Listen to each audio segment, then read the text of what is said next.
नमस्कार, राम राम, रामकृष्ण हरी. रामकृष्ण हरी माऊली. तुमच्याकडे आता मी पाहिले हे अवयव दान करा, अनेकांना जीवन द्या. हे पाहून आहे ना थोडंसं मी फार विचारात पडलो. म्हटलं नाही, तुम्हाला थांबून हे विचारायचंच की हा इतका मोठा उपक्रम तुम्ही राबवताय, एक्झॅक्टली काय आहे, म्हणजे काय नेमकं काय आहे? आज भारतामध्ये 10,000 लोक अवयवांच्या प्रतीक्षेत आहेत आणि एका व्यक्तीला अवयव मिळतोय. तर ही जी आपल्याला प्रतीक्षेत असलेली लोक आहे, आज आपल्या घरातलं कोणी नाही आहे, पण उद्या आपल्या घरातला व्यक्ती असेल आणि त्यावेळी अवयव मिळाला नाही तर त्याच्या जीवनाचं काय होऊ शकतं. तर ते अवयव मिळण्यासाठी लोकांमध्ये जागृती होणं गरजेचं आहे. जसं पूर्वीच्या काही रक्ताचा तुटवडा असायचा, रक्त मिळायचं नाही, आता प्रत्येकाला रक्तदान शिबिरांमुळे माहिती मिळते. तसा अवयवदानाचा आपण जितका प्रसार करू, प्रचार करू, लोकांमधले गैरसमज दूर करू, तेवढं मोठ्या प्रमाणात हे काम सुरू होईल आणि याची ज्यांना गरज आहे त्यांच्यापर्यंत ते पोहोचेल.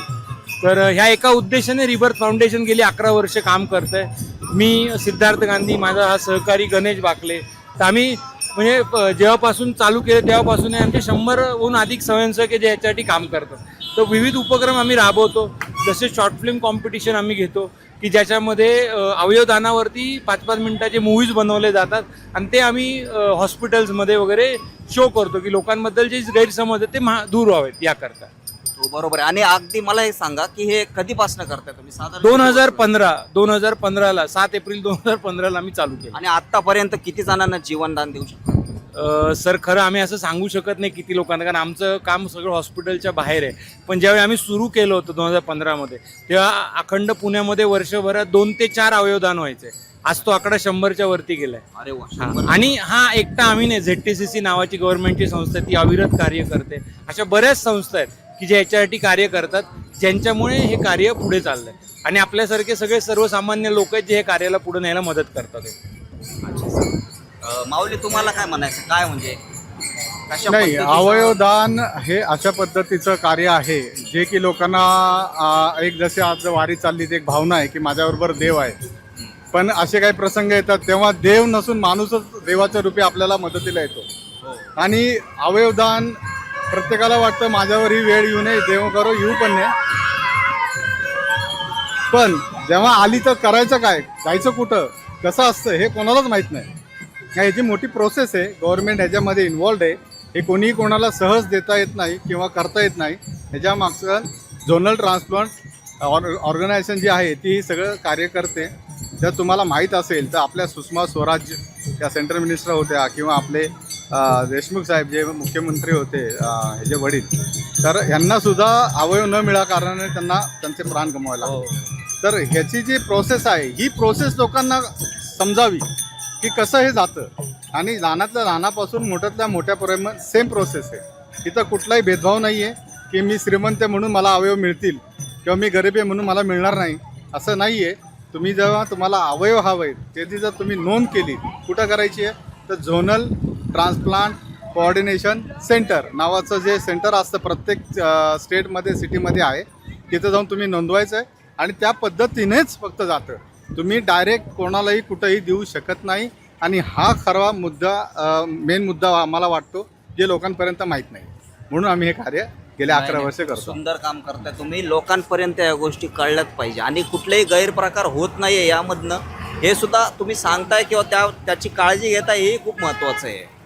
आणि साधारण हे आता तुम्ही म्हणजे याची प्रोसेस जी तुम्ही मला सांगितली कशा पद्धतीने करता काय, मग काय वाटतं तुम्हाला की एक शहरामधले लोक आणि एक आता हे जे आपले माऊली आहेत सगळे वारकरी, तर या दोघांमध्ये जर तुम्ही सांगायला गेले तर तुम्हाला कसं वाटतं की कोणाची समजून घेण्याची तयारी सगळ्यात जास्त असेल?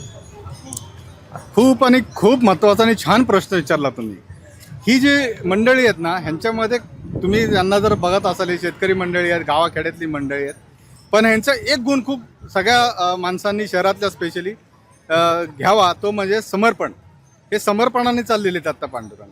हे समर्पण ऑर्गन डोनेशनच्या बाबतीत पण होतं असा आमचा अनुभव आहे. ते कसं, तर जेव्हा कधी त्यांच्याकडे त्यांच्या मुलं त्यांच्या घरामध्ये कोणाचा ब्रेन डेड होतो आणि ते हॉस्पिटलाइज असतात, ते व्हेंटिलेटरवर असतात, तेव्हा डॉक्टर त्यांना सांगतात की तुमचा पेशंट आता परत येऊ शकणार नाही, तो गेलेला आहे, तो व्हेंटिलेटरवर आहे, तर तुम्ही अवयवदान करणार का? तर क्षणाचाही विलंब न करता ती प्रोसेस समजून घेतात की अवयवदान म्हणजे काय, क्षणाचाही विलंब न करता हो म्हणणारी ही मंडळी आहे. मी शहरातल्या लोकांना क्रिटिसाइज नाही करत, पण म्हणतो ना आपण अति ज्ञान असणारा माणूस क्युरियस असतो म्हणा किंवा त्याला शंका असतात, तर शहरातला काही शिक्षित माणूस खूप सारे प्रश्न घेऊन येतो.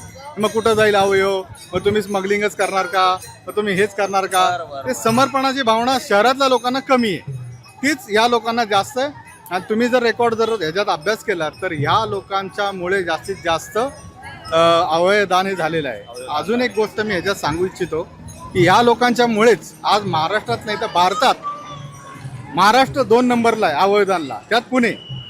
तर ही अशी मंडळी जी आहेत त्यांची जी निष्ठा आहे, यांना जे समर्पण आहे, या समर्पणामुळे हे काम अजून छान होतं आहे. मला तुमच्या माध्यमातून जे काही तुमचे प्रेक्षक आहेत त्यांना सांगायचं आहे की ही एवढी सोपी आणि अशी कुठेही कोणाला स्मगलिंग वगैरे होणारी प्रोसेस नाही. ही खूप क्रिटिक आणि फार शिस्तबद्ध प्रोसेस आहे. तुम्ही ह्याला तुमच्या देव न करू तुमच्या घरामध्ये असा प्रसंग घडो की तुम्हाला अवयवदान द्यायची गरज लागेल, पण लागलीच तर पूर्ण विश्वास ठेवा. हे खूप ट्रान्सपरन्सी आहे, त्याच्यात कुठलाही व्यवहार नाही, कुठलंही काही स्मगलिंग नाही होत, काही कुठलंही कोणाला जातं श्रीमंतांना जातं असं अजिबात होत नाही. तर कृपा करून सगळ्यांना माझी विनंती आहे की तुम्ही ह्याच्यावर विश्वास ठेवा आणि ह्या पद्धतीची माहिती जाणून घ्या. जिथं जिथं मिळेल तिथे तिथे तुम्ही अवयवदान ऑर्गन डोनेशनची माहिती द्या. नक्की नक्की तुम्ही खूप सुंदर मार्गदर्शन केलेलं आहे. आमच्या LS मराठीच्या सर्व प्रेक्षकांना व महाराष्ट्रातील सर्व नागरिकांना या गोष्टीची खूप आवश्यकता होती. ही माहिती त्यांच्यापर्यंत जाणं अत्यंत महत्त्वाचं होतं आणि खरोखरच तुम्ही जीवनदान देताय. अवयवदान नाही तर जीवनदान याच्या माध्यमातून खूप जणांचं एक रिबर्थ, तुमच्या संस्थेचं नाव जसं तुम्ही म्हणाले रिबर्थ, खरोखरच त्यांचा पुनर्जन्म होईल. कॅमेरामन दिनेश सिंग सहित देव झुमरे, LS मराठी चॅनलवरती वारीच्या वाटेवर या कार्यक्रमामध्ये. धन्यवाद.